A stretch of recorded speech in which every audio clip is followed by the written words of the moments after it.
Բարի լույս, սիրելի հայրենակիցներ, շատ սիրելի ժողովուրդ, այսօր մեր եկեղեցում Ղազարոսի հարության կամ Ղազարու հարության հիշատակության օրն է, վաղը Ծաղկազարդի կամ մեր Տիրոջ մուտքը Երուսաղեմ տերունական հիշատակության օրն է և մեր եկեղեցին պատրաստում է ավագ շաբաթի մուտք գործելու ավագ շաբաթի տնօրինական ամբողջ տերունական դեպքերին, իրադարձություններին միասին հասնելու և նշելու և տոնելու, փառաբանելու հարության հաղթանակի խորհուրդը։ Ինչպես ասացի, վաղը Ծաղկազարդը կամ մեր Տիրոջ մուտքը Երուսաղեմ, այդ պատմական իրադարձության հիշատակության օրը վերստին մեզ հիշեցնելու այն մեծ իրականության մասին, որը բացի աստվածաշնչյան նոր կտակարանյան արձանագրումից նաև մեր կյանքի խճապատկերն է։ Ես բազում առիթներով խոսել եմ այս մասին, թե ինչ է նշանակում Ծաղկազարդը, թագավորական մուտքը մեր Տիրոջ Երուսաղեմ և ապա նրան հաջորդող իրադարձությունները, երբ նույն ժողովուրդը փառաբանության կոչերի մեջ էր, իր ամբողջ ունեցածը փռում էր Տիրոջ ոտքերի առջև որպես թագավոր փառաբանելով նրան, և ապա ընդամենը օրեր անց կարելի է ասել հենց նույն ժողովուրդը խաչեց նրան և այդ խաչելության պատկերի առջև ընդամենը մի քանի հավատարիմներ էին մնացել։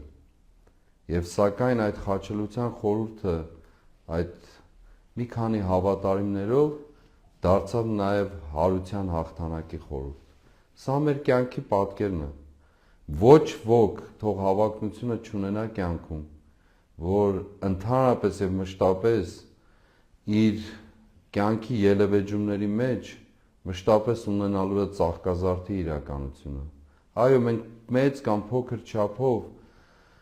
մեր կյանքում անհատական թե հավաքական Ծաղկազարդի դրսևորումներ ենք ունենում, այդ մեծ գովասանքի, փառաբանության և այլն, և սակայն շատ կարճ է ժամանակահատվածը, որին հաջորդում է և կհաջորդի անխուսափելիորեն խաչելության խորհուրդը, չարչարանքի և տառապանքի խորհուրդը, բայց դա էլ որպես այդպիսին չի մնում, եթե ունես նպատակ և ձգտում և ընթանում ես դեպի այդ խաչելության խորհրդի, տառապանքի, չարչարանքի խորհրդի միջից դեպի հարության հաղթանակ, քո հաղթանակը, մեր հաղթանակը, և դա անխուսափելի է։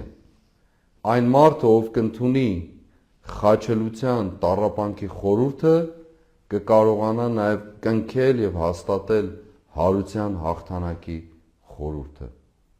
Սա մեր կյանքի փիլիսոփայությունն է և կյանքի հիմքն է, անկախ նրանից, թե մենք որքան կուզենանք խուսափել խաչի և տառապանքի խորհրդից, անկախ այդ ամենից, այն անխուսափելիորեն մեծ կամ փոքր չափով մեր կյանքում պատահում է, և սա յուրաքանչյուր պետք է իր մտածումների, ընկալումների առանցք և առարկան դարձնի,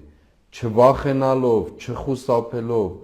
չվհատվելով, չտրտմելով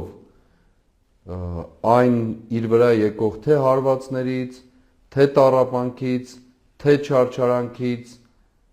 որովհետև եթե դրանք նաև կամավորաբար, ամբողջությամբ, հոգով և մտքով չես ընդունում և ընդունելով չես սեփականացնում,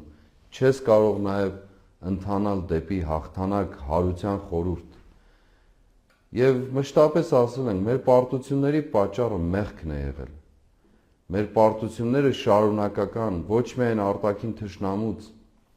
այլ հատկապես մեր ներքին կյանքի պարտության պատճառը մեղքն է։ Եվ այդ մեղքից պարտվելը և չընդունելը մեղքը և չվերականգնվելը, չփորձել վերացնելը, Սուրբ Գիրքը ասում է դրա մասին, որ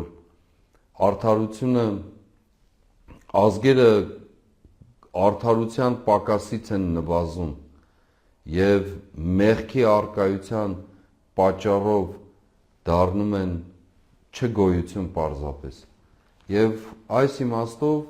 մեզ համար չափազանց կարևոր է, որ մենք անդրադարձ ունենանք, ընդունենք թե մեր կյանքում պատահած ծաղկազարդը, թե դրան հաջորդող խաչելության խորհուրդը եւ թե հատկապես չտատամսենք ընթանալու դեպի հաղթանակի խորհուրդ։ Այնինչ մեր ամբողջ այս ժամանակահատվածի ուրվագիծն է եղել։